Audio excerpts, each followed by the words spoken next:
O pensamento, como é que tu muda um pensamento, tá? Tem um negocinho chamado programação neurolinguística. O nosso cérebro, segundo um artigo publicado em Stanford em 2013, ele fala o seguinte, tá? Que o cérebro humano, ele atende os pré-requisitos para ser considerado um computador. Só que o nosso cérebro é muito mais sofisticado do que um computador. Olha que legal isso, né? Então ele é muito mais sofisticado do que um computador. O computador, ele tem a estrutura dele, né? Tem o processador, tem o teclado, tem o mouse, tem a tela do computador, né? E dentro desse computador vai ter um processador, né? Que vai processar as informações, né? Vai ter o sistema operacional desse computador, né? Que o pessoal da ciência da computação chama o hardware e o software, né? Então o software, ele é como se fosse o Windows, é o sistema operacional. Então, por exemplo, tem as pessoas que fazem tecnologia da informação, TI. Você já deve ter conhecido alguém que faz TI, né? Inclusive, eu tinha até me inscrito para fazer porque eu conheci o diretor do curso, né? Ele me ajudou ali com algumas coisas. E aí, o Marcos, que é o diretor lá não sei se é TI ou ciência da computação, acho que é os dois, que ele é o diretor desse curso. E ele dá uma aula de Java, que é um sistema operacional, né? Ele ensina como que você programa esse sistema operacional, tá? Eu acho que é Java, não sei se é assim que diz o nome. Enfim, então o programador, o que ele faz? Ele programa o sistema. Então aquele sistema tem uma linguagem. Ele tem uma linguagem, né? Uma linguagem computacional e você vai programar aquele sistema. Aí, por exemplo, eu aperto espaço aqui no teclado e vai dar um espaço lá. Então eu apertei, eu fiz uma ação, essa ação gerou um resultado, tá? Enfim, tem toda lá a programação.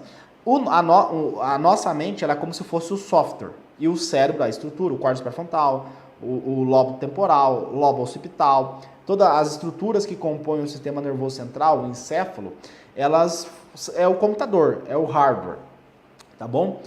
Então, como que você muda um pensamento? Um pensamento, né, ele vai ser o quê? Ele vai dizer ali o que você acha certo, o que você acha errado. É uma ferramenta que nós temos para refletir sobre o mundo, sobre as coisas, né? E, enfim, que é o que faz a gente ser humano, né? A gente ter a capacidade de decidir certo e errado, pensar, raciocinar, entendeu? Então, veja bem, como que você vai mudar esse pensamento? Você tem que programar a tua mente de forma neurolinguística. Por quê? Porque eu penso, né? Então, eu pensei aqui, e aí eu falei para vocês. Então, eu tenho um pensamento e tem a minha fala. Aí tem Wernicke, Broca, que vai executar ali a fala, a comunicação verbal, né? E tem a comunicação não verbal, né? Por exemplo, dentro do método Atleta da Mente, eu tenho uma aula que é sobre linguagem corporal. Linguagem corporal, segundo a neurociência, influencia se tu vai passar em medicina ou não. Tem uma cientista de Harvard que ela consegue determinar qual que é o empresário que tem mais resultado e qual que é o empresário que tem menos resultado só olhando para a postura da pessoa. E eu acredito que, dependendo da linguagem corporal da pessoa, eu consigo determinar se essa pessoa vai passar em medicina ou não. Se você visse a minha linguagem corporal no dia que eu fiz o Enem, você saberia que eu ia passar em medicina. Por exemplo, tinha um cara na minha frente lá, o cara tava de meia, tá? O cara tava de meia, ele tirou o tênis dele, tava de meia, ele sentou em cima da perna dele na cadeira, né? O cara botou um saco de salgadinho do lado da prova dele, uma barra de chocolate, né? E o cara ficava assim, disperso, olhando para cima e para baixo, e pegava e comia aquele salgadinho, porque ele estava, de certo, muito ansioso, né? E aí, quando você está ansioso, você está numa situação de estresse, o teu cérebro vai querer uma situação de prazer. O que dá prazer é comer. Por isso que tem muitas pessoas que comem a prova inteira. Então, assim, tu via a linguagem corporal do cara, entendeu? O cara parecia retraído, com medo, inseguro, entendeu? E tu via a minha linguagem corporal, né? Eu fiz umas técnicas, eu ensino dentro do método Atleta da Mente técnicas de respiração, né? Para você oxigenar o seu cérebro durante a prova.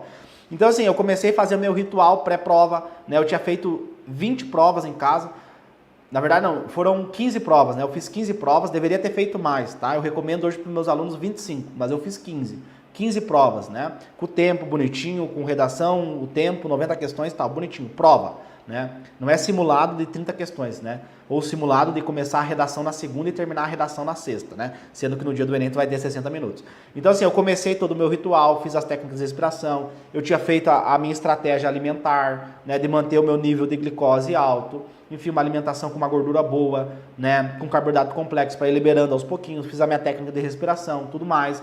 Então se tu visse a minha linguagem corporal, tu sabia que eu estava confiante, né? Então isso influencia também, né? A programação neurolinguística. Nós temos a comunicação verbal, a comunicação não verbal, tá? Então veja bem, como é que eu vou mudar um pensamento? Como é que eu troco esse pensamento? Você tem que mudar a tua comunicação. Esse é o primeiro passo, né? Como é que o cara vai codificar lá o Windows, o vírus, né? Como é que o cara vai hackear um sistema, né? Os hackers. O hacker, ele vai lá e entra no sistema, ele invade aquela linguagem e modifica aquilo. Então se agora eu dou espaço aqui no meu teclado, eu aperto espaço e lá no Word vai dar um espaço, o hacker ele vai entrar lá, vai modificar aquele sistema e agora eu aperto aqui o espaço, só que lá no Word não dá espaço. Eu estou apertando aqui não dá espaço, entendeu? Então eu mudei a linguagem, agora não vai ter mais aquele resultado. Então o primeiro passo para você programar a tua mente, mudar os teus pensamentos é comunicar. Você tem que comunicar, entendeu? Se você fala que você é burro, você está dizendo para tua mente que tu é burro. Se você fala que você é inteligente. Por exemplo, se tu fala que demora 3 anos, né? Às vezes eu falo 60 dias, todo mundo me critica. Não, é impossível, não sei o quê. Beleza. A tua mente está entendendo. Então eu não preciso aprender, eu não preciso memorizar porque demora 4 anos. Se tu fala para tua mente que demora 60 dias, a tua mente vai aprender ou vai esquecer o conteúdo? Vai aprender, porque tu tem 60 dias. Então é louco isso. A nossa mente, e assim, por exemplo, eu poderia trazer explicações da medicina para explicar isso para vocês. Por exemplo, câncer. A pessoa cura o câncer, tinha 1% lá de sobreviver e a pessoa vai lá e cura o câncer. É o mesmo tratamento, é a mesma coisa. E aí tu vê o que a pessoa fez. Ela começou a acreditar. Eu vou sair do hospital, eu vou curar essa doença, eu vou. E as pessoas que vêm a óbito são pessoas que não, mas não tem mais como, é o câncer e tal. A pessoa não acreditou mais naquilo. E aí a mente obedeceu. Ela não acredita mais, então vamos parar de funcionar o coração, vamos parar de funcionar o sistema. A pessoa já, na mente dela.